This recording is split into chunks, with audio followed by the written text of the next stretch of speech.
Nah, kenapa kita angkat materi ini? Jadi stres ini selalu dimiliki oleh semua orang, ya. Dan dalam setiap kondisi apapun dalam menjalani kehidupan ini, stres ini selalu ada dalam kehidupan kita. Cuman masing-masing orang memilikinya dalam kadar tertentu atau dalam level yang tertentu. Ya, stres tidak selalu buruk, ya, ataukah tidak selalu salah, ataukah tidak selalu membahayakan. Tapi stres juga ada sesuatu yang bisa kita jadikan sebagai pembelajaran, ya. Oke, apa hubungannya nanti dengan masalah kesehatan, ya? Bahwa stres ini juga nanti akan menuntut ataukah bisa mengakibatkan masalah-masalah kesehatan, ya, kalau seandainya kita tidak bisa mengelola stres ini, ya. Oke, kita akan lanjutkan, ya, slide berikutnya, Pak. Nah, pada sore hari ini kita akan membahas 5 hal, ya. Yang pertama tentang definisinya stres seperti apa, ya. Kemudian bagaimana gejala-gejala dan jenis stres, tahapan stresnya seperti apa, kemudian dampak stres bagi tubuh, dan bagaimana cara mengatasi atau beradaptasi dengan stres yang muncul pada tubuh kita. Oke, lanjut, Pak. Oke, Bapak Ibu, barangkali tentang stres, ya. Definisi stres adalah suatu respon adaptif individu, ya, pada berbagai tekanan ataukah tuntutan eksternal dan menghasilkan berbagai gangguan, ya, yang meliputi gangguan fisik, bisa emosional dan perilaku. Jadi stres ini suatu respon, suatu bentuk dari sesuatu yang terjadi, ya. Baik itu merupakan satu tekanan ataukah tuntutan dari eksternal, ya. Kemudian oleh Pak Mr. Dadang Hawari, ya, stres itu sebagai reaksi fisik dan psikis yang berupa perasaan tidak enak, ya, tidak nyaman, ataukah tertekan terhadap suatu tekanan atau tuntutan yang sedang dihadapi.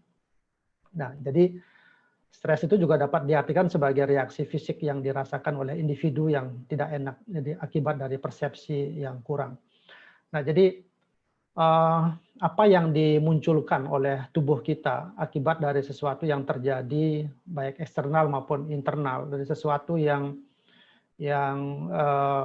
memicu dari boleh dibilang suatu emosional, ada suatu faktor keinginan kita yang tidak tercapai, itulah reaksi yang dimunculkan. Nah, ini sekali lagi definisi masalah stres ini banyak didefinisikan oleh para ahli ataukah orang-orang yang mendalami tentang psikologi maupun emosional seseorang. Jadi mungkin apa yang saya sampaikan di sini hanya sebagian dari, tetapi secara umum dikatakan bahwa stres itu merupakan suatu respon, ya, satu respon dari suatu individu terhadap sesuatu yang terjadi di luar ataukah satu tekanan yang terjadi yang menimpa seseorang ataukah diri kita, dan kita meresponnya dengan cara yang seperti itu, ya.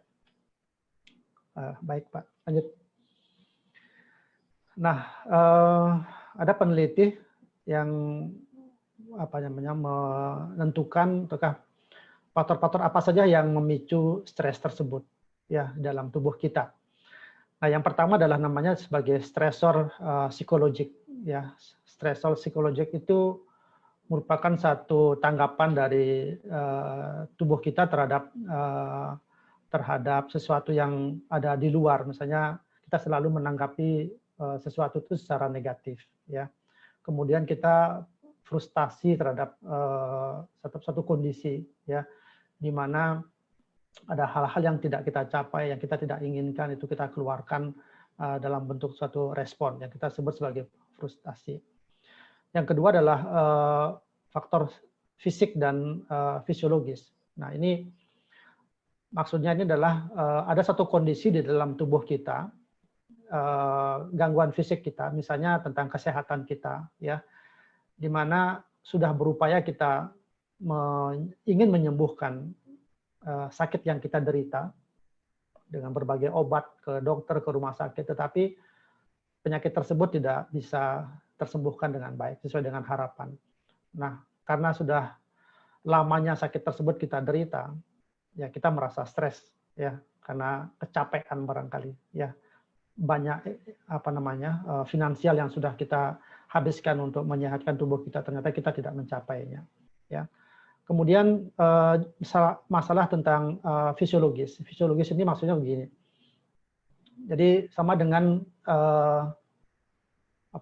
kita menderita suatu penyakit diabetes misalnya, ya. Ternyata kadar gula darah kita itu selalu tinggi, ya. Setiap kita cek selalu tinggi, setiap kita cek masih tetap tinggi. Nah, hal-hal yang begitulah mempengaruhi emosional kita. Jadi kita menganggap bahwa apa upaya kita itu tidak bisa mendapatkan suatu keberhasilan, dan inilah kita bisa menimbulkan satu stres. Ya. Nah, faktor yang ketiga ini adalah stresor sosial. Ya, stresor sosial ini berhubungan dengan komunikasi kita dengan masyarakat, komunikasi kita dengan keluarga. Ya. Jadi banyak barangkali kita juga bersosialita ataukah kita punya komunitas, seringkali kita mendengar di antara kita banyak mengeluhkan tentang hubungan dengan saudara kita, dengan ipar, dengan mertua, dan lain sebagainya. Atau kita punya komunitas di dalam satu perumahan, misalnya mendengar si A sangat galak dengan anaknya, mendengar hubungan suami istri mereka tidak harmonis misalnya. Nah, hal-hal yang seperti itu juga bisa mempengaruhi stres terhadap diri kita sendiri. Jadi kumpulan 3 stresor ini, faktor-faktor yang pemicu stres inilah yang dapat membuat kehidupan kita terganggu oleh karena stres yang terjadi pada diri kita. Ya, sekali lagi ini hanya sebagian saja ya pemicu stres yang bisa kita kumpulkan. Mungkin juga akan ada faktor-faktor pemicu yang lain yang bisa yang bisa mengakibatkan terjadinya stres. Ya. Lanjut, Pak. Nah, gejala stres itu seperti apa? Ya, di antara kita mungkin banyak yang sudah ataukah sering juga mengalami stres. Ya. Akan tetapi sekali lagi saya katakan masing-masing orang tentu memiliki level yang berbeda, ya. Jadi ada yang hanya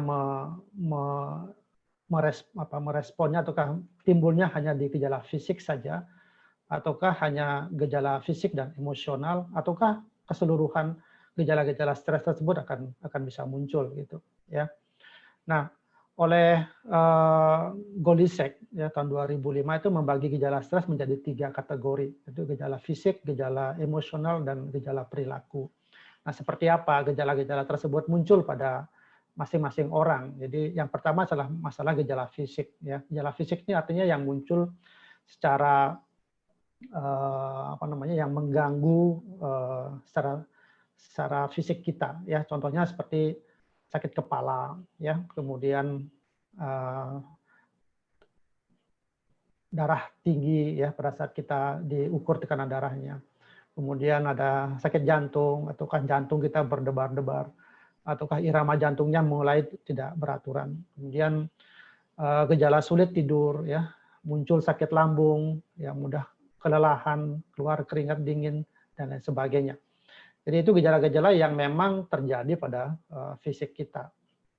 Nah, bagaimana dengan gejala emosional? Ya, gejala emosional ini tentu berhubungan dengan emosi kita. Ya, mudah tersinggung kalau kita diajak berdiskusi.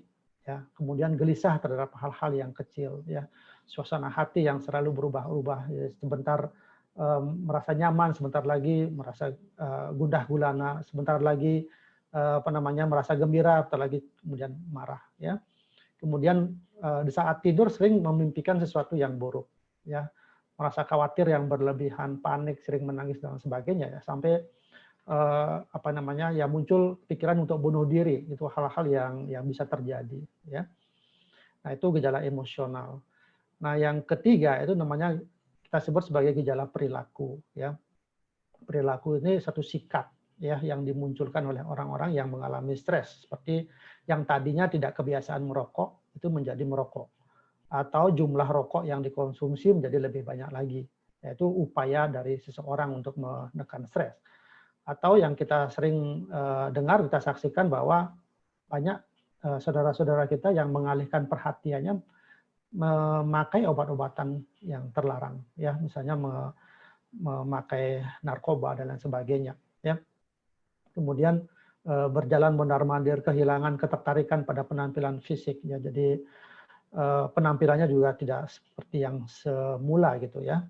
Kemudian menarik ataukah memutar-mutar rambut, perilaku sosial berubah secara tiba-tiba dan lain sebagainya. Nah ini, jadi menurut Kolisek ada 3 hal, ya, gejala-gejala stres yang dimunculkan. Jadi gejala fisik, gejala emosional, dan gejala perilaku. Ya.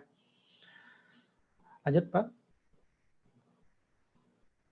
Nah, Bapak Ibu, ternyata dalam teori stres tersebut kita mengalami stres itu pun secara bertahap.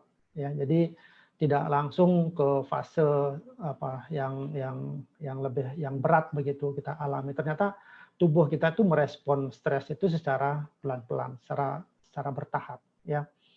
Nah, ada yang kita sebut sebagai sindrom adaptasi umum, ya. Sindrom adaptasi umum ini artinya secara umum tubuh itu bisa beradaptasi terhadap satu tekanan yang dari luar maupun dari dalam kita. Nah, ini suatu konsep yang dikemukakan oleh Shelley yang menggambarkan efek umum pada tubuh ketika ada tuntutan yang ditempatkan pada tubuh tersebut. Ya. Nah, GAS ini terdiri dari 3 tahapan. Ya, yang pertama adalah tahapan peringatan, yang kedua adalah tahapan perlawanan, yang ketiga itu adalah tahapan kelelahan. Jadi kalau kita pikir-pikir, ya misalnya kita mengalami suatu stres, kita pun mengalami hal-hal yang seperti ini. Artinya kalau stres yang kita alami itu adalah stres yang berkepanjangan. Ya. Nah, kita akan jelaskan satu persatu. Ya. Bagaimana tentang tahap peringatan? Ya, tahap peringatan. Ini yang disebut sebagai tahap peningkatan alarm. Ya. Jadi individu itu memasuki suatu kondisi shock yang bersifat sementara. Jadi suatu masa di mana pertahanan terhadap stres itu ada di bawah normal. Nah, kemudian individu mengenali keberadaan stres dan berusaha menghilangkannya dengan cara mungkin pada saat ini, ya, gejala fisiknya jadi otot merasa lemah, ya, suhu tubuh menurun, tekanan darahnya pun bisa menurun.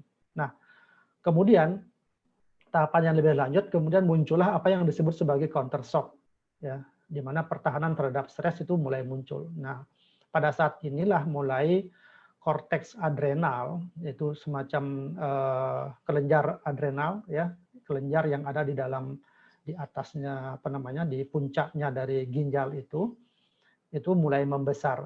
Jadi kelenjar adrenal, korteks adrenal itu mulai membesar dan mengeluarkan hormon stres. Nah, disinilah tahapan alarm ataukah peringatan ini berlangsung secara singkat. Jadi sebelum tahapan stres tersebut mulai muncul ke arah yang lebih lama, jadi tahapan ini tahapan yang memang sangat singkat dan kadang memang tidak kita sadari bahwa kita sudah memulai tahapan peringatan, bahwa tubuh kita sebelum ke tahapan yang kita sebut sebagai tahapan perlawanan, tubuh kita sudah memulainya dengan tahapan peringatan. Jadi sekali lagi ini tahapan peningkatan alarm. Ya, oke.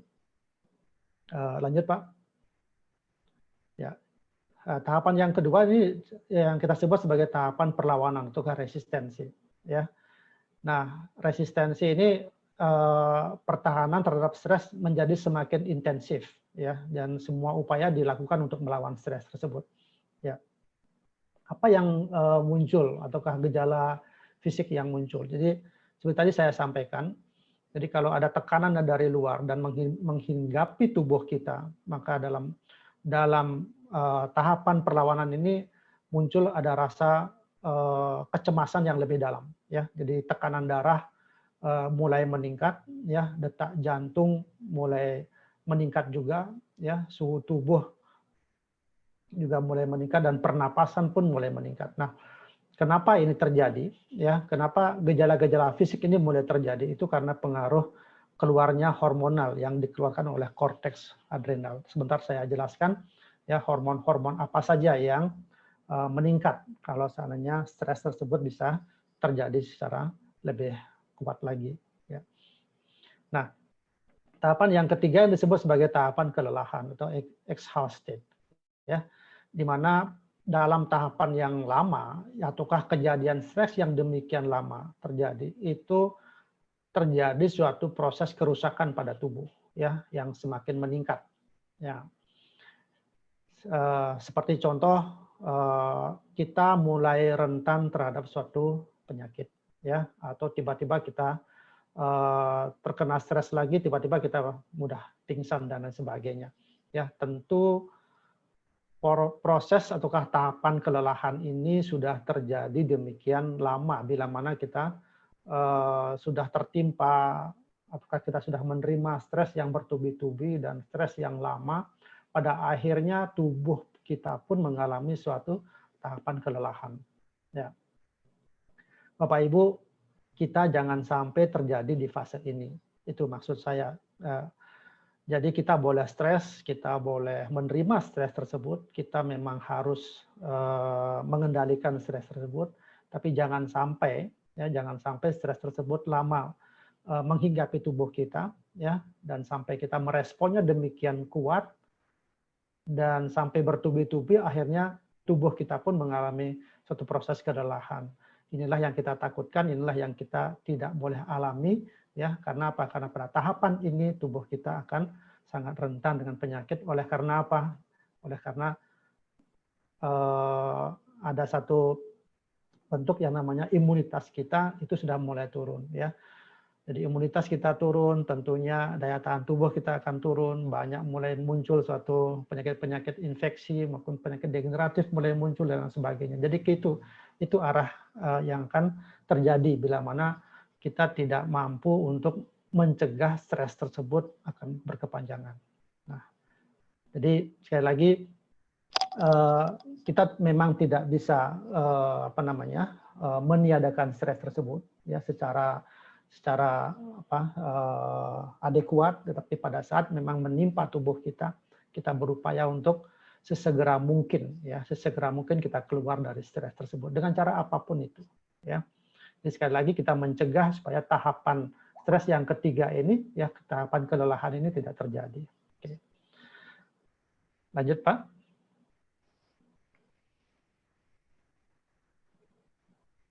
Next. Ya. Bapak Ibu, dalam satu penelitian ya, banyak yang menghubungkan bagaimanakah faktor stres tersebut bisa menimbulkan suatu penyakit fisik, ya. Ini ada beberapa penelitian-penelitian yang sempat saya sampaikan, ya. Ada yang disebut sebagai penelitian yang dilakukan oleh Stone, Reed, and Neil, ya. Itu menggunakan namanya assessment of daily experience. Jadi dalam ADA ini mereka melaporkan dan merating pengalaman yang mereka alami setiap hari, ya. Itu tujuannya adalah mempelajari hubungan antara stres dengan penyakit pernapasan seperti batuk, pilek, dan sakit tenggorokan. Artinya begini. Jadi sebelum seseorang yang diteliti ini itu mengalami satu penyakit yang namanya batuk, pilek, dan sakit tenggorokan, jadi mereka sebelumnya itu mengalami suatu peristiwa yang tidak menyenangkan. Jadi peristiwa yang tidak menyenangkan inilah yang dikatakan oleh mereka, peneliti ini adalah bahwa orang-orang yang mengalami penyakit itu mengalami stres sebelumnya. Jadi itu sampai ke mereka bisa memberikan satu hasil penelitian yang mengatakan bahwa penyakit itu muncul itu pasti didahului oleh sesuatu yang tidak menyenangkan di dalam tubuhnya. Ya, salah satunya adalah yang kita katakan ini sebagai stres ini. Ya, jadi dalam penelitiannya 30 orang dari 79 individu tersebut itu teridentifikasi terinfeksi penyakit, ya. Setelah diteliti ternyata 30 orang tersebut itu mengalami suatu fase yang tidak menyenangkan, ya, sampai akhirnya mereka muncul ada suatu penyakit batuk, pilek, dan sakit tenggorokan. Ya, sama barangkali pada saat kita juga mengalami penyakit ISPA yang seperti begini, ya. Setelah dirunut ke belakang ternyata beberapa hari yang lalu saya memang mengalami pekerjaan yang demikian berat. Saya mengalami satu stres di kantor yang demikian hebat, sehingga daya tahan tubuh saya menurun oleh karena nafsu makan saya tidak enak, ya makan saya tidak enak, tidur saya juga tidak nyenyak, mengakibatkan ya imunitas saya merendah sehingga terjadi suatu infeksi yang masuk. Nah ini hal-hal yang seperti itu yang bisa kita gambarkan. Oke, next lagi Pak. Ya ini juga ya oleh Stone ya dalam Fauziah dan Widuri 2008.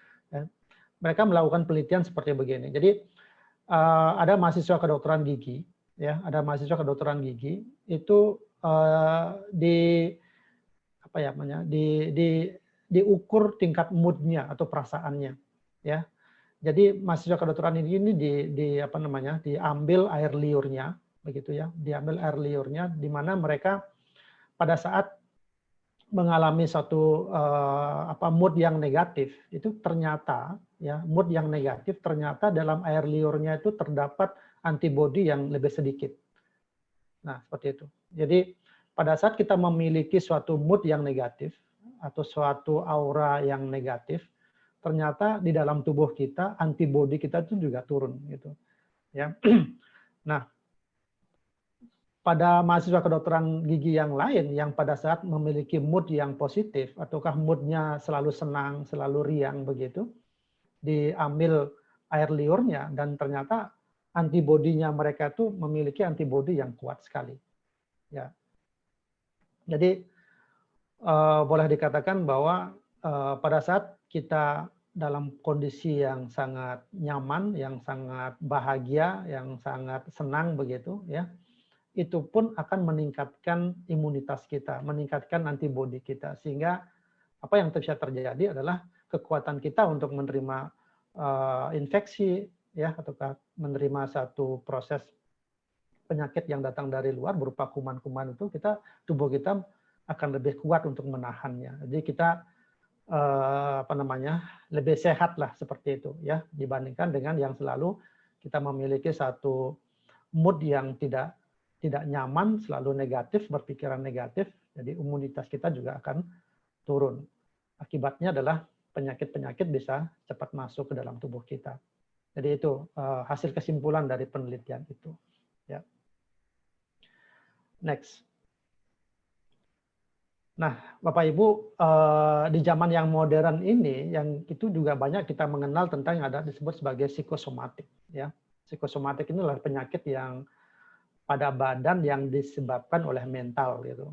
Ya, jadi mentalnya yang rusak menyebabkan badan kita juga ikut rusak, seperti itu. Ya, penyakit-penyakit yang seperti tekanan darah tinggi, ya, tekanan darah rendah juga. Ya, kemudian alergi, sesak nafas, autoimun dan lain sebagainya. Jadi sekarang ini banyak penyakit yang berusaha untuk diketahui oleh dokter atau oleh tenaga medis, tetapi dalam pencarian tersebut itu tidak diketahui apa yang menjadi penyebab gitu. Ya, akhirnya diambil satu kesimpulan bahwa ini adalah penyakit mental. Ya, yang kita sebut sebagai psikosomatik. Banyak sekali ya kejadian-kejadian saudara kita yang di rumah sakit ataukah menjalani perawatan rawat jalan, dikiranya penyakit A, dicari apa namanya sumber-sumber penyebabnya ternyata tidak diketahui. Ya, ujung-ujungnya apa? Ujung-ujungnya bahwa ini declare bahwa sebagai penyakit psikosomatik. Ya, setelah diterapi secara psikologis ataukah diterapi oleh dokter kedokteran jiwa misalnya, barulah berangsur-angsur penyakit tersebut akan pulih kembali. Nah ini yang apa namanya yang banyak dialami oleh saudara-saudara kita, ataukah barangkali kita yang sekarang berkumpul di sini juga ada yang mengalami seperti itu. Ya, nah jadi penyebabnya oleh karena apa? Ini oleh karena tekanan perasaan yang terjadi karena tidak mampunya individu mencapai apa yang diinginkan, ya. Bisa juga oleh karena persaingan dalam proses kehidupan. Jadi Bapak Ibu, kerasnya kehidupan yang terjadi pada masa modern ini, ya. Banyak persaingan bisnis, banyak persaingan apa namanya yang berhubungan dengan pencarian ke sana kemari, kita membuat satu energi yang sangat keras sekali, kemudian kita menginginkan satu target-target tertentu dalam pekerjaan, target tertentu dalam keluarga. Nah, yang terjadi adalah bahwa pencapaian yang kita raih itu tidak sesuai dengan yang kita harapkan, tidak sesuai dengan yang kita targetkan. Mulailah muncul satu stres yang kadang kita tidak sadari, ya. Stres yang tidak kita sadari ini yang sangat-sangat berbahaya sebenarnya. Ya, suatu saat ada dalam satu level tertentu, dalam fase tertentu, itu akan menjadi suatu boleh dibilang seperti bom gitu, bom waktu yang dapat menghancurkan tubuh kita sendiri. Nah, jadi ini sebagai suatu pembelajaran, kita ambil bagi satu pembelajaran bahwa dalam zaman yang modern ini yang semuanya serba pingin cepat, itu juga kita harus dalami, juga kita harus proteksi diri kita dengan satu proses perasaan yang tetap nyaman, pikiran yang tetap tenang, agar kita tidak jatuh ke dalam fase yang disebut sebagai psikosomatik ini. Itu. Next, Pak. Nah, seperti tadi saya sampaikan bahwa kalau ada sesuatu yang tidak bisa kita raih ataukah kita inginkan, itu akan terjadi konflik pada tubuh kita. Nah, konflik itu ada 3. Jadi yang pertama adalah ada satu kondisi di mana kita harus memilih antara yang satu ataukah yang 2. Nah, tapi kita nggak bisa mencapai kedua-duanya gitu. Nah, pada saat inilah terjadi satu proses konflik namanya. Ya. Yang kedua, itu proses pertentangan, ya, ada 2 hal yang satu diinginkan, yang satu tidak diinginkan. Jadi itu. Jadi kedua-duanya hadir, tapi kita tidak mau yang salah satunya gitu. Jadi itu juga suatu konflik dalam tubuh kita. Dan konflik yang ketiga itu yang kedua-duanya hadir, tapi kedua-duanya tidak sama-sama kita inginkan. Tapi kita diharuskan untuk memilih yang satunya, salah satunya gitu. Nah, ini juga suatu konflik. Nah, dalam kondisi yang seperti itu akan membuat kebimbangan ya dalam pengambilan suatu keputusan.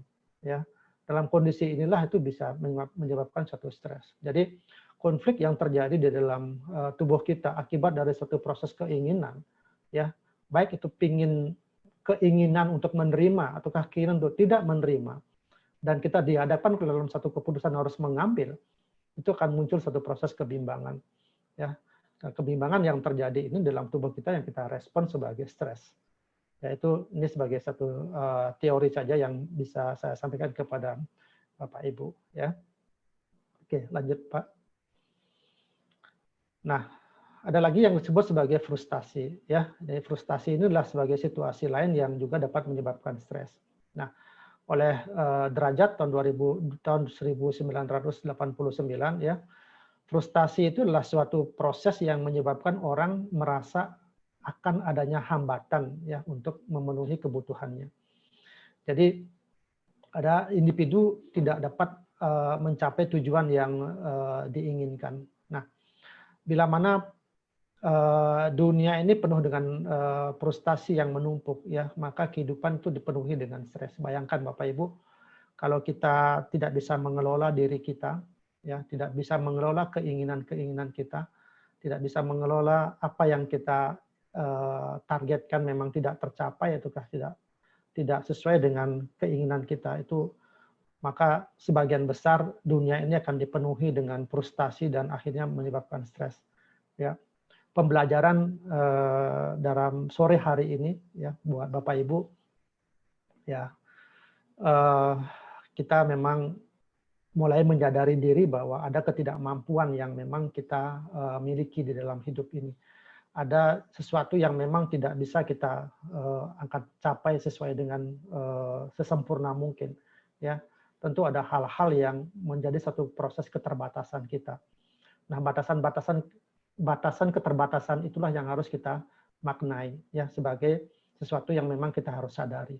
Ya, di saat kita tidak mencapai suatu proses akhir pencapaian ya, itu kita harus sadari bahwa disitulah letak kemampuan kita ya. Jangan saling menyalahkan, jangan menyalahkan diri, menyalahkan orang lain, itu pasti akan membuat kita dalam kondisi stres. Ya.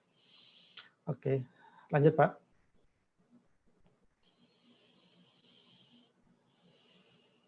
Nah, ini yang saya tadi katakan sebagai stres yang berkepanjangan atau disebut sebagai chronic strain, ya, ketegangan yang kronis. Nah, ini merupakan suatu kesulitan-kesulitan yang konsisten dan berulang-ulang terjadi dalam kehidupan sehari-hari. Ya, Bapak Ibu, yang sering saya saksikan, ya barangkali karena saya tenaga medis, ya, teman-teman sejawat saya, ya para dokter, kelihatannya memang beliaunya, ini contoh saja ya, contoh kecil saja saya ambilkan. Ada seorang teman barangkali dalam praktek memiliki pasien yang jumlahnya dalam sehari praktek misalnya 50 sampai 100 orang, ya. Kita melihat dari luar bahwa mengatakan bahwa dokter tersebut pasti akan happy, ya. Karena apa? Karena pasiennya 50 sampai 100 orang. Yang kita bayangkan adalah uangnya dalam jumlah berapa yang dia terima setiap hari. Itu. Tapi kalau kita tanyakan kepada beliaunya itu stres. Ya. Stresnya apa? Ya, stresnya orang sudah pada istirahat, beliaunya masih sibuk mencari ataukah melayani pasien. Ya. Belum lagi tuntutan-tuntutan pasien, ya, belum lagi tuntutan farmasi dan lain sebagainya. Ya, jadi karena stres yang dihadapi secara konsisten dan berulang-ulang terjadi, ini yang menyebabkan satu proses yang disebut sebagai ketegangan kronis. Ini yang tidak disadari, ya.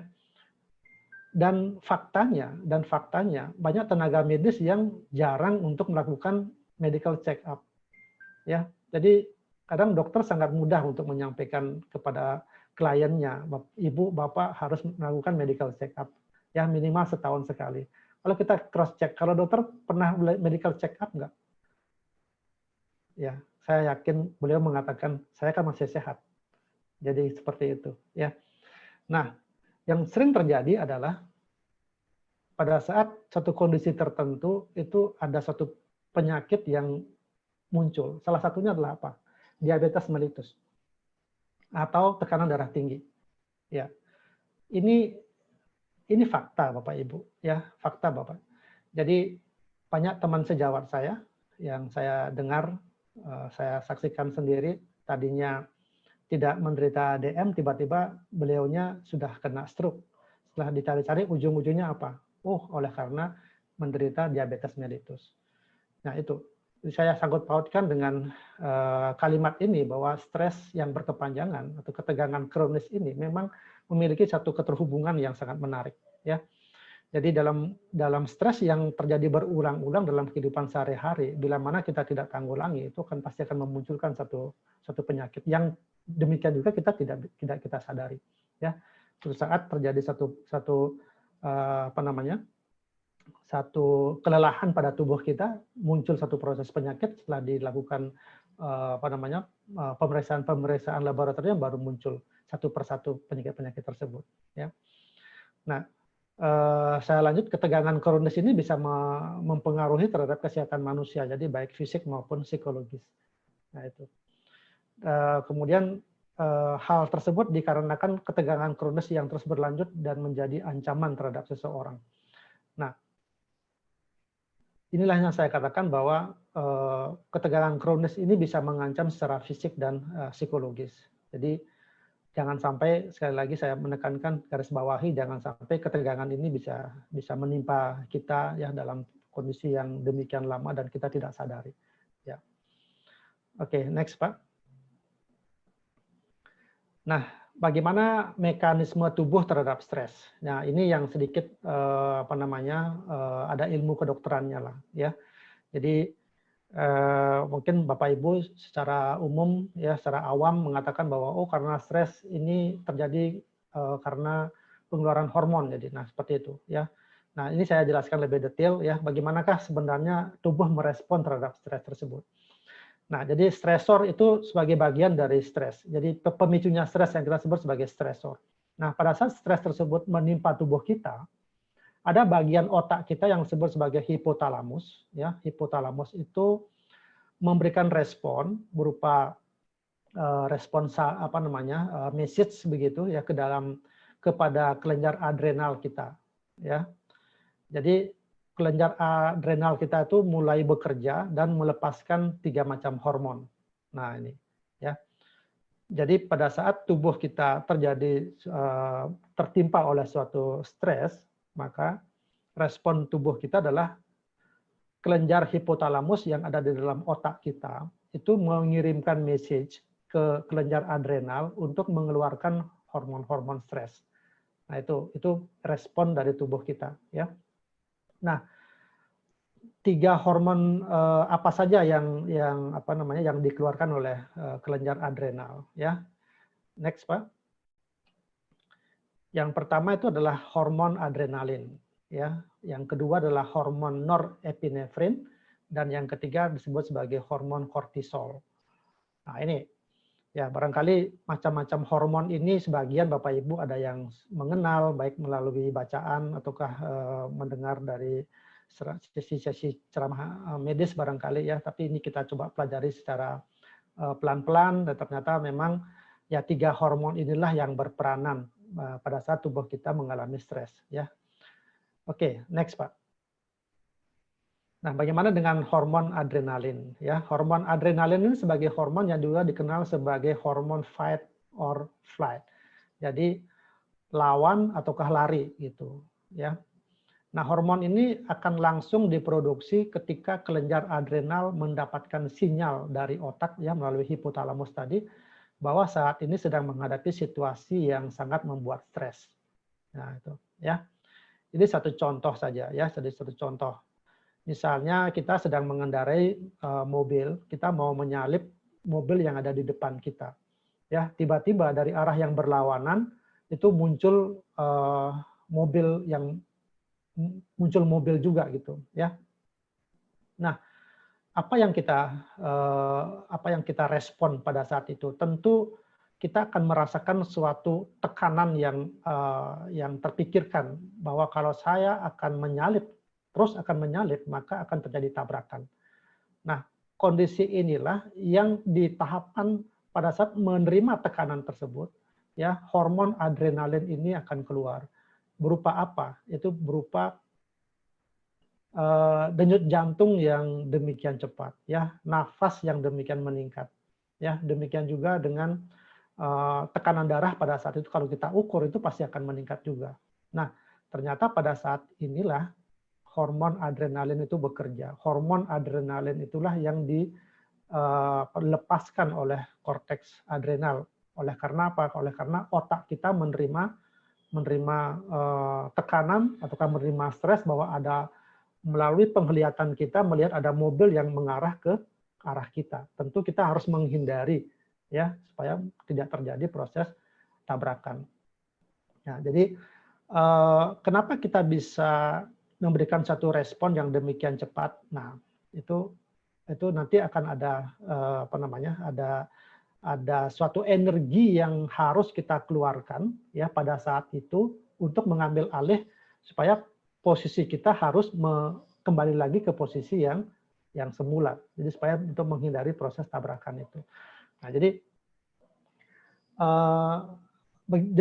demikian ya di dalam tubuh kita melakukan satu respon ya terhadap satu stresor yang kita contohkan ini sebagai mobil yang datang berlawanan.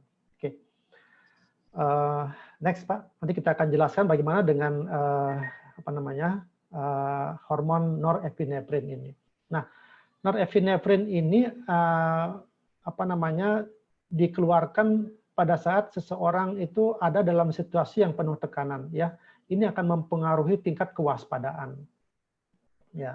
Jadi pada saat sedang stres kita itu akan dibuat akan lebih sadar, kemudian lebih fokus, lebih awas untuk melihat situasi ya karena seperti ada sesuatu yang mengancam. Jadi kita akan bisa lebih responsif. Nah, inilah salah satu efek dari lonjakan hormon stres epinefrin. Jadi pada saat kita menghadapi satu stres, kemudian kita respon stres tersebut dengan jantung yang berdetak lebih cepat, nafas yang lebih meningkat.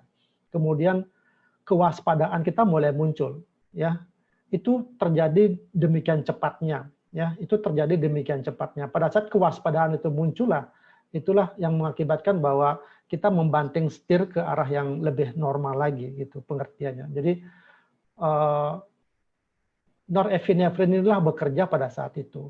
Nah, jadi seperti itu. Sekali lagi saya hanya mencontohkan saja biar lebih bisa dicermati oleh Bapak Ibu, ya. Jadi mungkin saja pada model stres yang lain, ya, kondisi-kondisi seperti ini itu pasti akan terjadi. Jadi di awal kita mungkin akan misalnya kita melihat ular misalnya, kemudian pada saat kita melihat ular tentu respon tubuh kita pasti akan rasa ketakutan yang luar biasa, dan jantung yang meningkat dan sebagainya.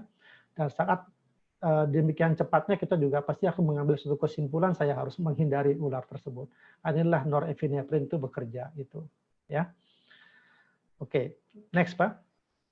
Nah, yang ketiga ini sebagai hormon kortisol, ya. Hormon kortisol ini disebut sebagai hormon stres utama, ya, yang berperan dalam menghadapi stres. Nah,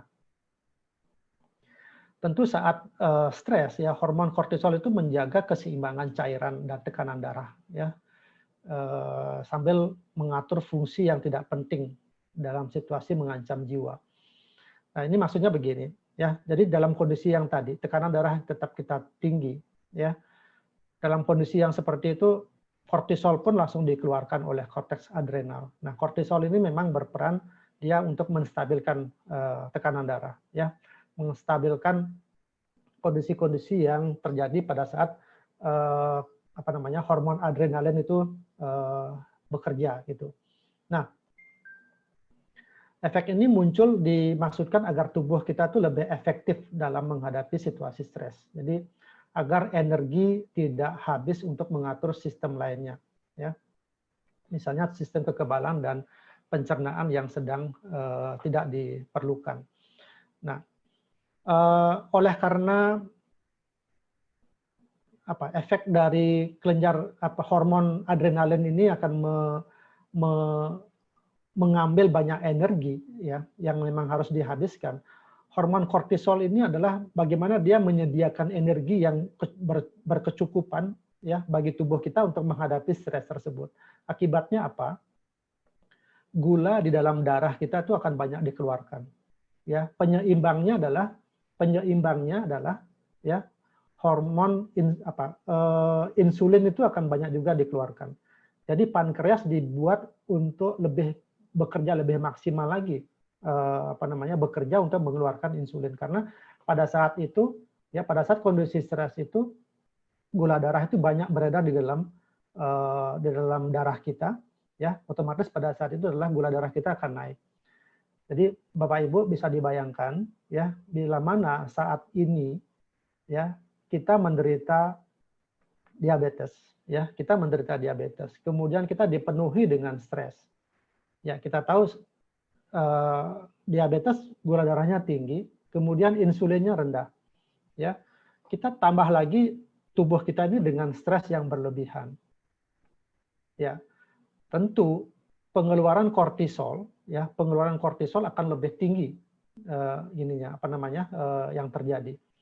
Pengeluaran kortisol yang tinggi tidak akan bisa dibarengi dengan pelepasan insulin, ya. Akibatnya apa? Gula darah kini terus akan naik, ya. Itu mekanisme yang sering terjadi, ya. Ternyata bahwa stres tersebut memang bisa mengakibatkan mengakibatkan gula darah kita akan selalu terus tinggi, ya. Makanya bagi Bapak Ibu ataukah punya keluarga yang sedang menderita diabetes, ya, hindari stres. Kalau bisa hindari memang stres, ya. Walaupun kita sudah mengkonsumsi obat anti diabetes, sudah ada insulin, ya, atau kita mengkonsumsi produk-produk yang ada di AFC misalnya, tapi oleh karena aktivitas kita sehari-hari banyak diselimuti oleh stres, pekerjaan oleh stres, maka apa yang kita harapkan tentang penurunan gula darah itu akan susah kita capai, ya. Sama dengan kita yang sedang dalam kondisi memiliki tekanan darah tinggi dan sebagainya, ya, pengendalian stres ini sangat penting sekali. Ya, sama juga dengan kita mengalami gangguan pencernaan misalnya, ya selama ini sering mengeluh sembelit dan sebagainya, gangguan di organ pencernaan juga akan terus berlanjut apabila kita masih terus dalam kondisi stres. Ya, jadi inilah peranan 3 hormon yang yang terjadi di dalam tubuh kita bila mana kita dalam kondisi stres. Yang pertama adalah hormon adrenalin, ya, yang kedua adalah norepinefrin, yang ketiga adalah kortisol. Tapi yang paling berperanan di sini adalah kortisol. Ya, kita jangan, kortisol memang bagus di saat-saat awal, tapi kalau stres itu terus berlanjut, kortisol terus tinggi, maka ada efek-efek lain yang bisa muncul. Ya, jadi itu pengertiannya. Oke, next, Pak. Nah, tadi saya katakan ya bahwa hormon kortisol ini menyediakan energi ya dan mengendalikan stres. Nah, jadi penjelasannya hormon kortisol berperan pada penggunaan gula dan atau glukosa serta lemak ya dalam metabolisme tubuh untuk menyediakan energi.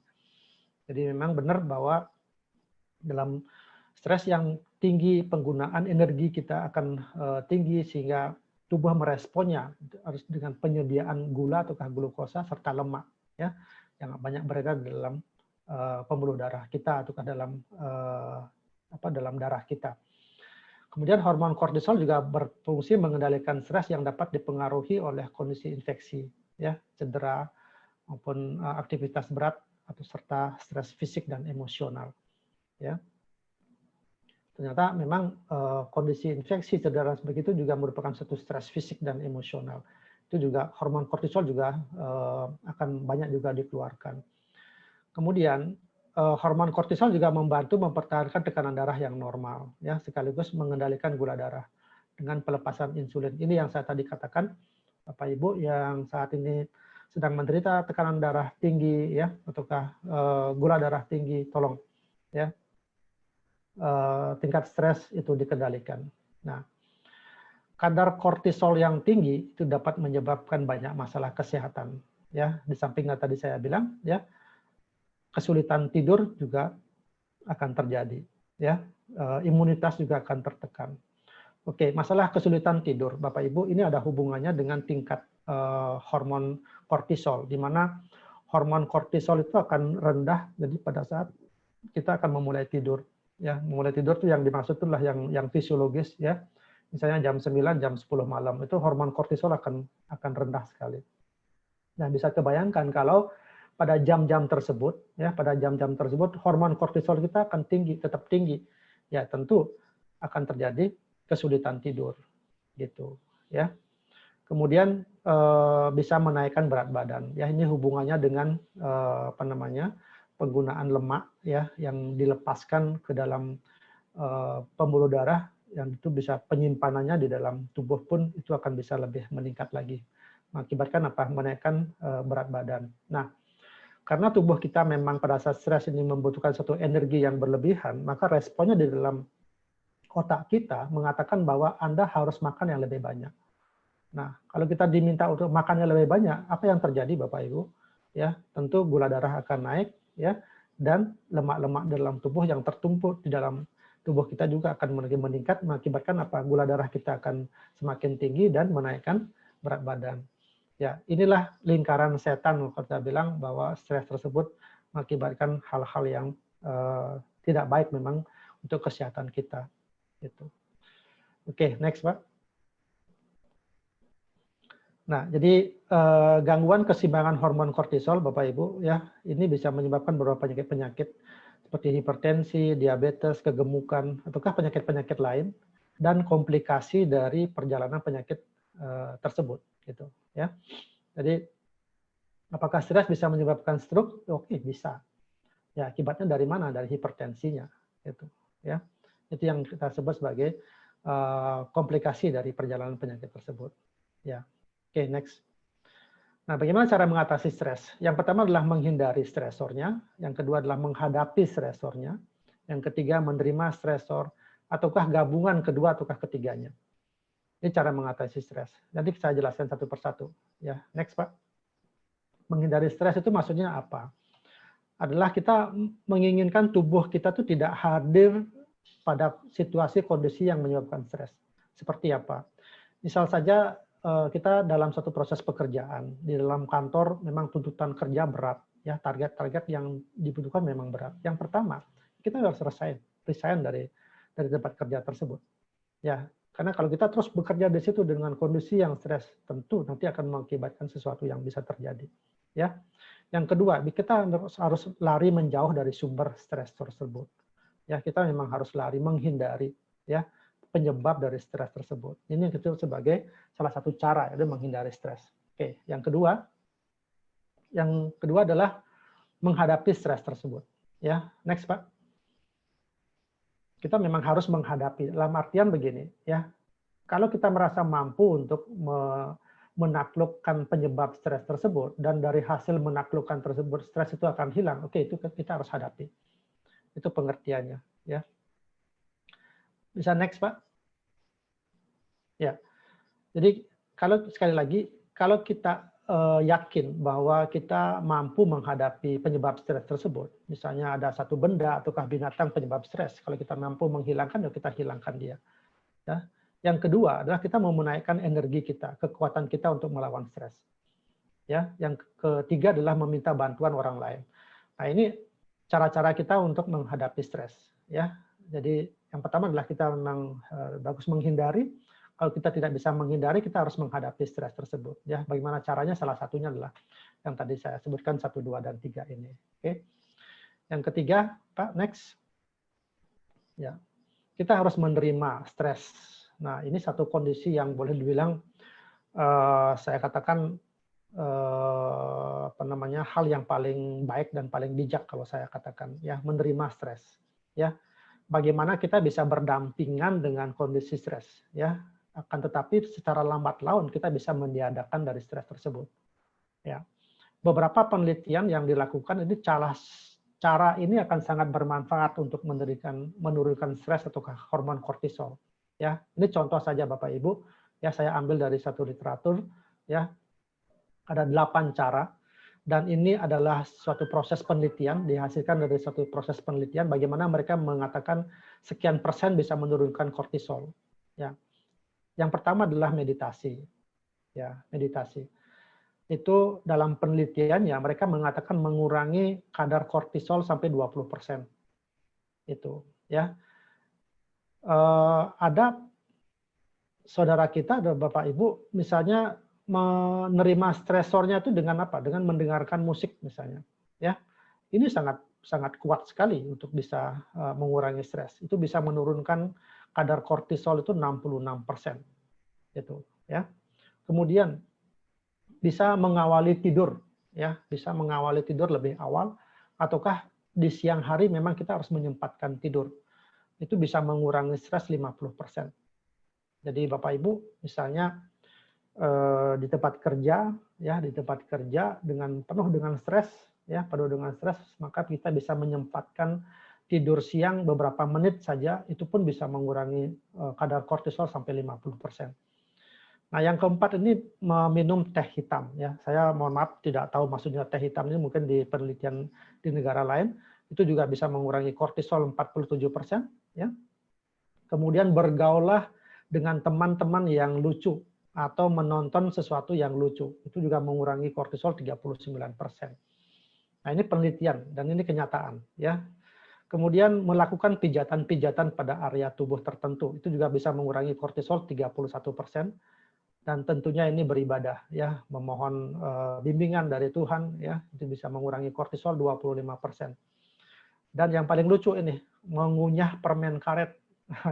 Mengunyah permen karet mungkin maksudnya menghilangkan atau mengalihkan perhatian, ya. Itu bisa mengurangi kortisol 12-16%. Nah, sekali lagi Bapak Ibu, ini 8 langkah yang dari menerima stresor ini, ya. Kita bisa berdampingan dengan stres tersebut dan lambat laun kita bisa meniadakan stres tersebut, dalam artian tidak lagi menjadi suatu beban buat tubuh kita dalam menjalani kehidupan kita sehari-hari. Jadi kita boleh stres tapi kita tidak bisa tersakiti, ya. Jadi stres itu bisa tetap ada tapi kita masih tetap bisa enjoy menjalani kehidupan ini, gitu. Oke, next Pak.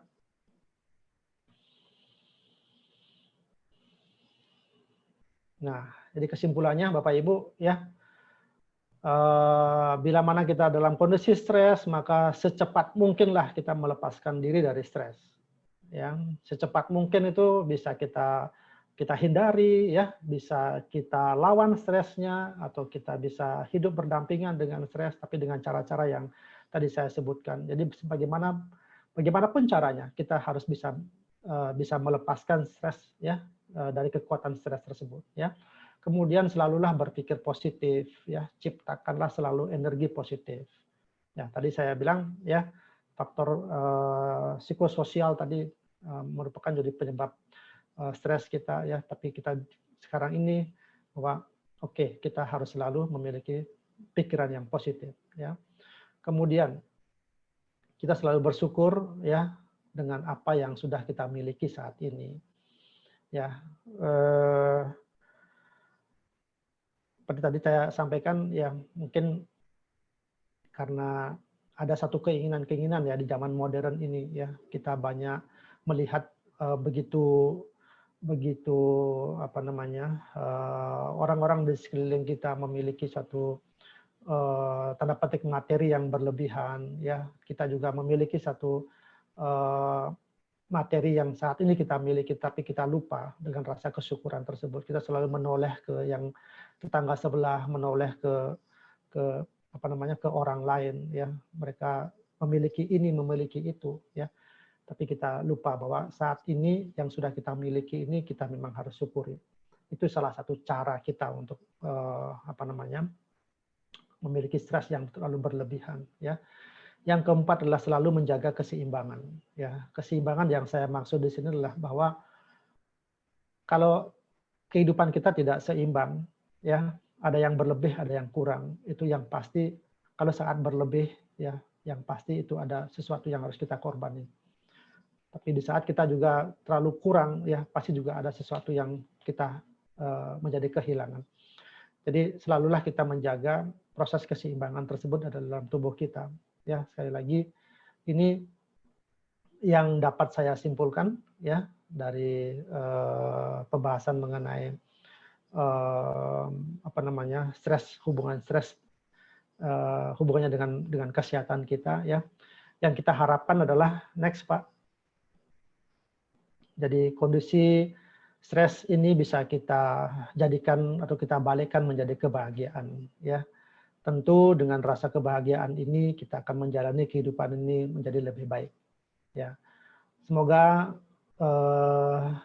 penjelasan ini bisa menambah pengetahuan kita Bapak Ibu, ya, bahwa stres tersebut memang sangat berbahaya bila mana kita terus memilikinya, terus kita apa namanya, tingkatnya terus dalam level yang tinggi, dan itu memang sangat membahayakan buat kita. Ya. Saya pernah MCU, konsultasi ke dokter spesialis jantung dan spesialis internis mungkin ya, penyakit dalam. Namun tidak ditemukan suatu penyakit, hasil labnya normal semua, tapi dada tengah saya ini masih sering sakit, kadang sakitnya menjalar ke kiri, tapi nggak sesak. Apakah itu termasuk kategori psikomatik atau semenjak konsumsi Subarasi dan Utsukushi emang udah mendingan, tapi kadang-kadang masih sakit? Itu kira-kira gara-gara apa ya, Dok? Ya, ini banyak ya yang dialami oleh apa namanya, ya, oleh masyarakat, ya. Hubungannya itu ke masalah di organ yang ada di organ tengah kita, ya. Itu ada jantung, ada paru-paru, ada lambung, ada hati, ya, ada empedu dan sebagainya. Itu yang sering kali dikeluhkan gitu, ya.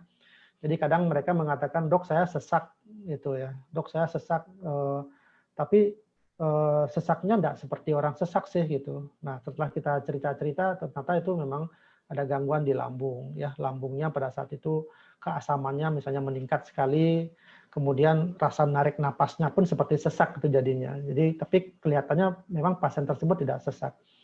Nah memang kalau dalam kondisi yang seperti itu kita harus memang mencari tahu cerita dari pasien itu. kita harus mendengarkan lebih banyak cerita dari pasien itu. Apa sih yang mereka alami sehari-hari? Ya, misalnya dalam hal masalah pekerjaan, masalah apa namanya di keluarga, ya, atau masalah di kehidupan sosial seperti apa.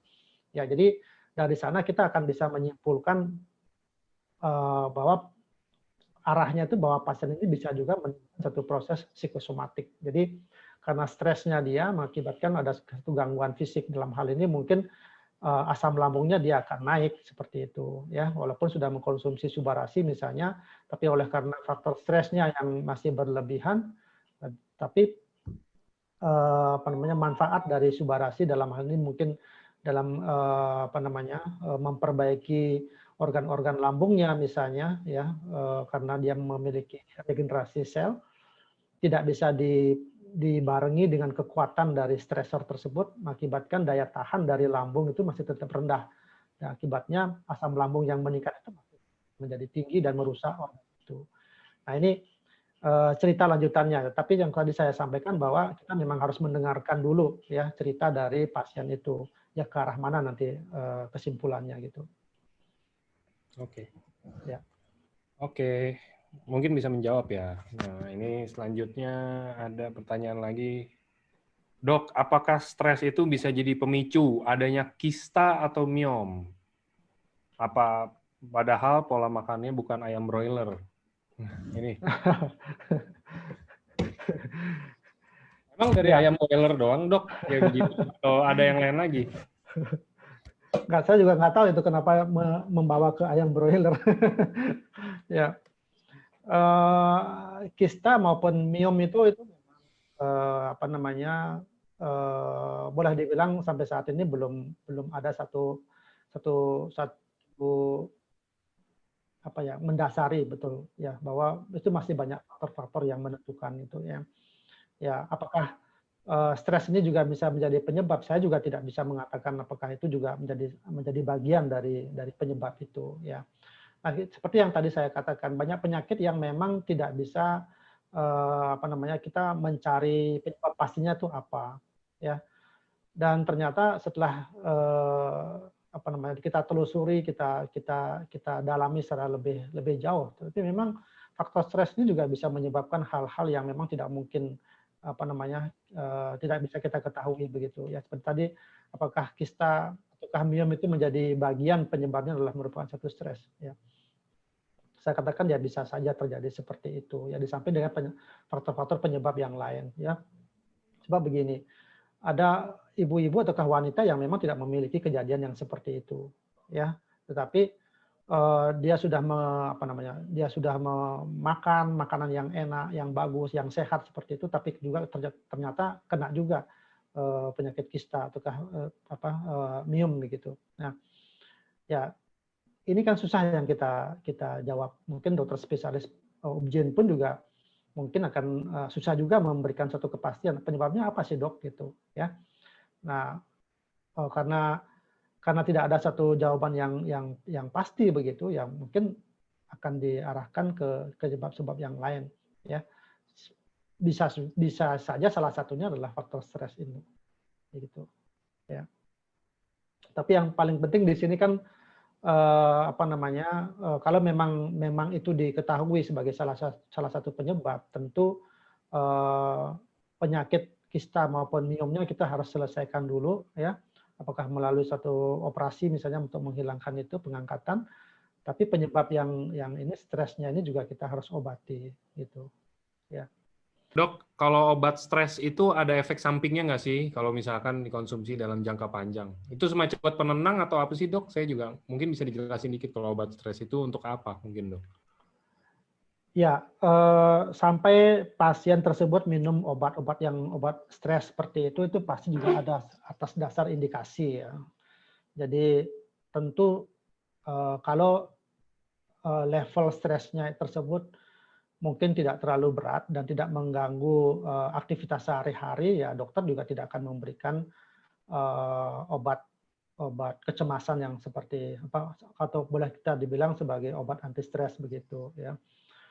Itu pasti ada indikasinya kapan dokter memberikan obat. Nah, Obat tentunya kalau diminum secara dosis yang lama itu juga pasti akan membuat komplikasi atau memiliki komplikasi kan di sana obat terutama pasti akan memiliki komplikasi kan. Nah, komplikasinya akan seperti apa ya tentu di mana obat tersebut di metabolisme misalnya di hati ya itu pasti akan mengalami apa namanya komplikasinya ke hati ya kemudian di mana target organ dari obat tersebut misalnya apakah dia ke otak apakah dia ke jantung apakah dia ke paru-paru dan sebagainya itu juga pasti akan mengalami masalah di sana. Yang ketiga di mana obat tersebut akan diekskresi ataukah dikeluarkan. Ya, kalau dalam jumlah yang banyak dan kontinu tentu juga akan di sana juga jadi satu masalah ya. Nah, komplikasinya akan kemana ya saya juga tidak bisa mengetahui betul memberikan penjelasan tapi saya katakan organ-organ tersebut yang apa namanya yang tadi saya jelaskan itu di mana obat tersebut di metabolisme di mana tersebut memiliki target organ ya di mana obat tersebut diekskresi tentu itu hal-hal untuk organ-organ yang akan ditimbulkan ya komplikasinya. Tapi sekali lagi ya sepanjang obat tersebut diminumkan secara teratur sesuai dengan dosis ya yang diberikan oleh dokter, tentu komplikasinya akan lebih minimal ya ketimbang aturan minum obat tersebut tidak diatur ataukah tidak dikonsumsi secara sesuai dengan dosis yang aman gitu ya. Itu. Dok, apakah stres itu bisa memicu kita risiko kita lebih gede jadinya gitu loh dok untuk kena COVID? Karena di mana banyak sekali stres yang dialami. Salah satunya mungkin karena faktor ekonomi. Ya ini itulah pokoknya pertanyaan intinya apa mungkin nggak sih dok kalau misalnya kita stres karena let's say kita bilang kerjaan atau misalkan apa gitu jadi lebih gampang untuk kena COVID mungkin. Padahal daya tahan tubuh juga ya sosok lah daya tahan tubuh ya, kan. Ya. Ya seperti tadi saya sampaikan. Apa namanya kalau stres kita berkepanjangan kan imunitas kita kan turun ya lebih turun. Nah kalau imunitas kita turun berarti kemampuan dari kuman tersebut untuk masuk ke dalam tubuh kita kan semakin besar. Nah artinya apa? Memang potensi kita untuk terkena infeksi dalam hal ini yang ditanyakan adalah COVID itu pasti akan lebih besar. Atau yang kedua, komplikasinya akan menjadi lebih besar juga gitu, ya. Nah, penyebaran virus yang kita sekarang ini corona ini kan bukan oleh karena dia punya apa namanya stres ataukah tidak, ya. Tapi oleh karena ini kan masalah tempat penyebarannya, ya mekanisme penyebarannya. Nah, itu yang tadi kan saya bilang bila mana dalam 2 orang, ya dalam 2 orang. Yang satu orang ini memiliki imunitas yang rendah dibandingkan dengan yang satu lagi imunitasnya tinggi, sama-sama tidak memakai masker misalnya. Ya, tentu kemampuan orang yang memiliki imunitas rendah pasti akan memiliki kemampuan daya tahan tubuhnya pasti akan lebih rendah. Artinya apa? Kekuatan kuman untuk menginfeksi dia pasti akan lebih tinggi daripada orang yang memiliki imunitas yang kuat. Itu pengertiannya. Ya. Yang kedua, kemampuannya dia untuk menghindari komplikasi pasti akan lebih kecil dibandingkan dengan orang yang memiliki imunitas yang kuat. Imunitas yang kuat dalam artian bahwa organnya dia pasti akan lebih kuat. Ya. Organ yang dimaksud ini misalnya paru-paru, jantung, pembuluh darah yang dalam ini adalah komplikasi dari COVID tersebut, itu pasti akan lebih kuat untuk menahan kekuatan dari virulensi dari corona ini gitu. Jadi itulah yang dimaksud ya. Mungkin bekas stres ini bisa mempengaruhi terkenanya infeksi ataukah tidak itu. Itu penjelasan lanjutannya ya. Oke. Dok, ada yang tanya, ini mungkin saya juga ya, karena saya juga kadang-kadang suka banget, maksudnya yang kayak aromaterapi atau yang stress reliever yang aroma-aroma begitu, Dok. Nah, itu kalau misalkan kita lagi berasa, ya namanya stres itu kan bukan sebuah hal fisik yang bisa dipegang atau yang apa gitu kan, stres itu kan kayak kita mikir, oh kayak gue stres nih gitu loh, terus kita bakar, contohnya aromaterapi atau apa itu, ada efek samping nggak sih, Dok, kalau keseringan? Maksudnya tapi manjur gitu loh. Tapi setelah kita lagi stres nih, menurut kita stres, kita nyoba kayak begitu, ya jadi mendingan misalkan gitu. Ini ada beberapa pertanyaan kayak begitu sih dok, aromaterapi. Ya, itu salah satu cara untuk merilis stres kan ya. Atau kita ingin berdampingan dengan stres, tapi dengan cara adalah kita mengalihkan perhatian ya melalui apa? Tadi kan saya jelaskan ada penelitian tentang mendengarkan musik misalnya, ya ataukah kita menonton hal-hal yang lucu misalnya gitu kan. Nah itu kan apakah mendengarkan musik itu dengan suara yang keras? Ya kalau suara keras tentu akan mengganggu organ telinga kita kan seperti itu. Kalau terus-terusan kita mendengarkan suara musik yang keras misalnya tentu juga pasti akan mengganggu gendang telinga kita dan sebagainya. Nah, bagaimana dengan aromaterapi misalnya kan? Nah, sepanjang aromaterapi yang kita hirup ataukah yang kita hidupkan di dalam satu ruangan, kemudian kita ikuti dengan tarikan napas yang bagus, hembusan napas yang bagus misalnya seperti itu kan pasti akan membantu ya. Ketimbang misalnya kita langsung cium di hidung kita, kemudian ya pasti kalau dengan model yang seperti itu, seberapa banyak kadar dari aromaterapi itu masuk ke paru-paru kita. Itu kan ya saya mengatakan tidak secara langsung itu akan mengganggu organ paru-paru kita ya, tetapi mungkin caranya kita harus lebih apa ya, lebih sehat lah begitu ya. Jadi kita tidak langsung menarik uap dari aromaterapi tersebut langsung ke hidung kita gitu ya, mungkin gitu. Dok, ada yang tanya apakah mah itu termasuk salah satu pemicu dari stres? Apakah Apa mah maksudnya? bisa Jadi gini memicu loh, stres? pertanyaannya gini, mungkin saya ganti. Mungkin nggak karena kita stres, mah kita muncul gitu dok?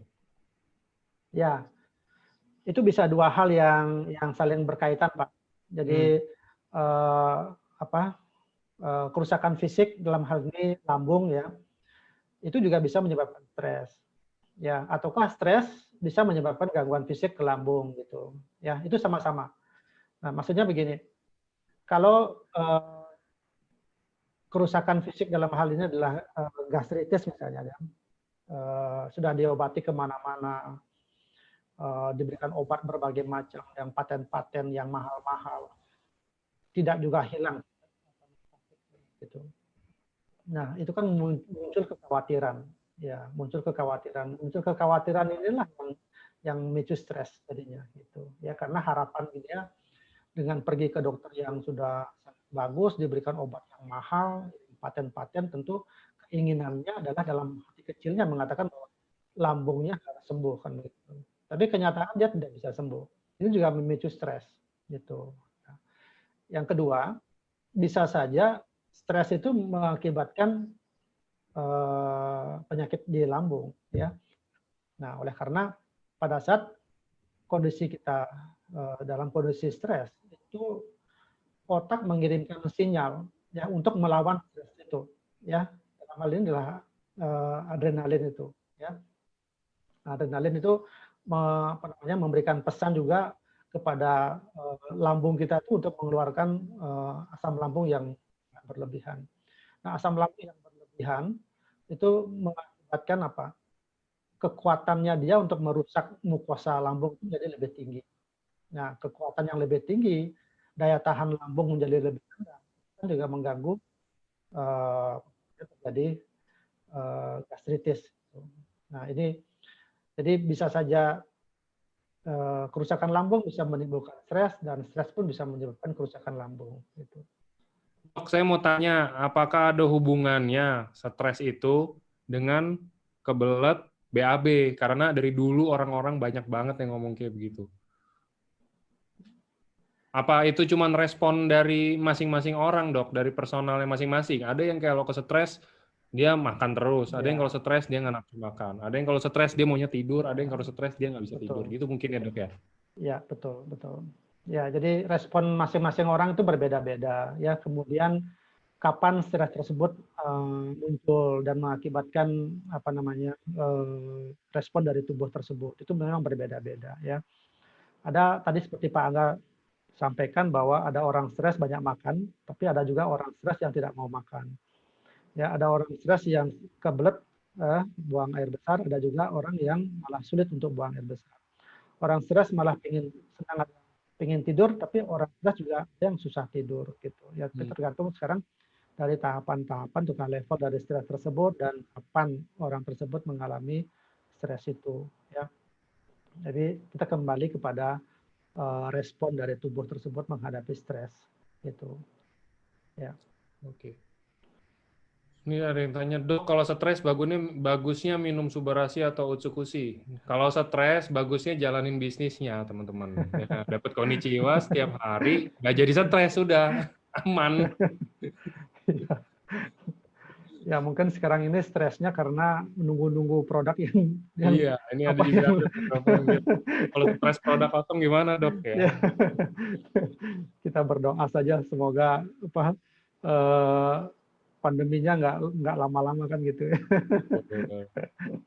Ya. Dok mau tanya, kalau infeksi lambung, apakah sama dengan gangguan keseimbangan? Apakah juga akibat dari stres? Karena sudah mencoba berbagai pengobatan, tapi belum mendapatkan hasil yang signifikan. Ya, seringkali memang itu dalam pemberian obat oleh dokter yang memberikan terapi itu diberikan obat anti stres ya. Kadang dicampurkan dalam satu kapsul ataukah diberikan tersendiri ya. Itu kalau sudah mengalami satu terapi yang berulang-ulang, kemudian diagnosis awal hanya berupa kenaikan asam lambung saja, diberikan obat untuk menahan kenaikan asam lambung, tapi kok sakitnya muncul ulang lagi dan sebagainya gitu ya. Bisa juga memang pengaruh stres ya, atau bisa juga sakit lambung itu oleh karena infeksi ya, yang kita sebut sebagai bakteri Helicobacter gitu ya. Itu juga diberikan antibiotika tentunya gitu ya. Jadi asam lambung ini memang penyakit yang mudah susah gitu ya Bapak Ibu. Jadi kadang sama dengan pemberian produk kita ya, diberikan Subarasi kok membaik gitu ya. Tapi ada orang lain yang diberikan Subarasi kok malah sakitnya tambah gitu kan. Jadi memang tidak bisa, Subarasi kan memang bukan untuk obat lambung gitu ya, tapi ini peranannya ke masalah patennya gitu ya. Kalau memang kebetulan pada saat itu orang tersebut memang mengalami masalah organik, artinya dia ada sel mukosa yang rusak dan itu memang segera diperbaiki oleh stem cell ya tentunya cepat akan membaik begitu ya. Nah sekali lagi ya tadi dikatakan kan memang penyakit lambung ini mudah susah gitu ya, tergantung memang dari diagnosis yang tepat untuk memberikan terapi ini. Apakah skizofrenia dapat dibantu dengan Subarasi? Ya secara langsung tidak ada ininya ya, tidak ada patennya ke sana ya untuk Subarasi. Tapi dalam hal ini kan schizofren itu ke masalah psikis ya. Siapa tahu memang ada Subarasi bisa menyeimbangkan hormonal, menyeimbangkan enzim yang bisa menimbulkan suatu proses psikis maupun stres tersebut yang nggak ada salahnya kita berikan Subarasi ya. Semoga saja bisa membantu gitu. Tapi sekali lagi Subarasi bukan untuk mengobatin itu. Gitu. Dok, saya punya downline penderita jantung koroner, udah minum Subarasi, udah ada perubahan 40% dari kondisi sebelumnya. Tapi jika dia ada konflik atau dia berpikir dengan keras, jantungnya itu berdebar kencang sekali. Jadi saya sarankan supaya jangan stres. Nah, beliau jawabnya itu nggak stres, tapi setelah konsumsi Suba, mendingan lagi. Tapi setiap kali beliau mikir keras, saya nggak ngerti nih maksudnya, lebih ke arah mana nih mikir keras. Tapi kambuh lagi kalau udah kayak begitu, walaupun konsumsi Subarasi. Mungkin pertanyaannya, apakah ada hubungannya mungkin dengan konsumsi Subarasi itu jadi stresnya menurun, atau dia yang tadinya berpikir keras jadi berpikir lembek, mungkin nggak ada yang tahu atau apa gitu. Nah, jadi maksudnya hubungannya apa antara Subarasi dan stress reliever? Apa bisa Subarasi dibuat jadi stress reliever? Ya, berita baiknya kan apa namanya ada angka tadi yang dimunculkan ya, perbaikan 40% gitu. Itu berita baik ya. Jadi kalau memang selama ini sudah mengkonsumsi Subarasi, kemudian ada pemeriksaan ulang, ada muncul angka 40% itu sesuatu banget gitu kan ya. Nah, cuman kan yang namanya 40% masih ada sisa 60% kan. Ya, tentu kalau ini dipicu oleh hal-hal yang memperberat kondisi jantung dan pembuluh darahnya, ya pasti akan mengalami gangguan kan seperti tadi itu. Jadi, nah ini yang kadang di penyangkalan dirinya mengalami stres itu yang kadang masih muncul dalam penderita penyakit-penyakit kronis ya, mengatakan bahwa dirinya bukan stres, padahal ya, ya tadi itu dibilang setelah apa namanya setelah memikirkan sesuatu yang berat begitu itu kan juga stres kan ya. Ya tentu jantung akan berdebar, tekanan darah akan naik lagi, ya itu ya napasnya akan sesak lagi gitu, ya itu pastilah ya. Nah, apakah Subarasi akan mempengaruhi ke sana ya? Tadi saya bilang Subarasi itu bukan obat untuk anti stres ya, tapi dia memperbaiki dalam hal ini ke sel-sel jantung, sel-sel pembuluh darah ya. Makanya tadi ada angka 40% itu. Jadi semakin lama minum Subarasi, dosisnya yang tepat dan konsisten, maka sel-sel pembuluh darah dan jantungnya yang kemarin rusak dan mati itu kan tergantikan menjadi yang lebih bagus. Ya tentu juga menjaga keseimbangan hormonal, menjaga keseimbangan enzim, ya keseimbangan dalam tubuh kita mulai dipulihkan kembali. Yang terjadi adalah harapan kita hidupnya menjadi lebih normal kembali kan begitu. Ya, itu ngomongnya secara tidak langsung ya hubungannya dengan stres tadi. Dok, boleh tahu nggak kenapa SOP Subarasi itu bisa beberapa testimoninya dulu bisa buat rambut yang tadinya udah mulai memutih dan udah mulai uban atau bahkan botak bisa jadi normal, berangsur normal, Dok. Itu ada yang tanya. Apa hubungannya sih maksudnya? Kenapa bisa kayak begitu? Ya mungkin yang Bapak Ibu yang nanya mungkin belum mempelajari secara lebih dalam ya tentang tentang paten dari produk Subarasi ya. Jadi Subarasi ini kan kandungannya adalah SOP 100. Jadi, SOP 100 ini kan adalah marine placenta. Jadi kalau di patennya marine placenta itu salah satunya adalah untuk cell regeneration effect. Jadi kemampuan untuk meregenerasi sel. Ya tentunya kalau misalnya ada sel-sel rambut ya ataukah dalam folikel rambutnya itu sudah mengalami kerusakan, atau kematian, itu secara bertahap, secara lambat laun itu mungkin itu akan digantikan, akan diperbaiki. Nah makanya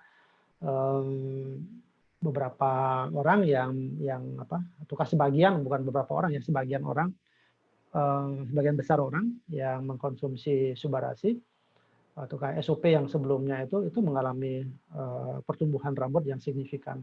Jadi ada yang rambutnya menjadi lebih hitam, atau yang tadinya maunya botak menjadi tidak botak ya, seperti saya ya. Saya banyak sekali yang sudah mungkin membuat testimoni saya dijadikan sebagai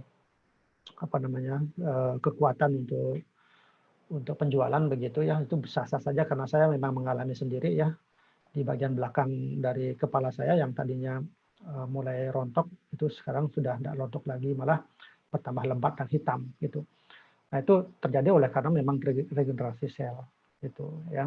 Sedangkan untuk ursukusi itu peranan ke regenerasinya memang tidak ada ya, tetapi ada peranan-peranan yang lain yang membantu untuk proses regenerasi sel itu gitu. Jadi perpaduan antara Subarasi atau kayak SOP 100 dengan ursukusi ini memang sangat padu sekali ya, terutama memang untuk memberikan kekuatan imunitas kita, menjadikan sel-sel kita, organ kita menjadi lebih sehat, lebih muda itu.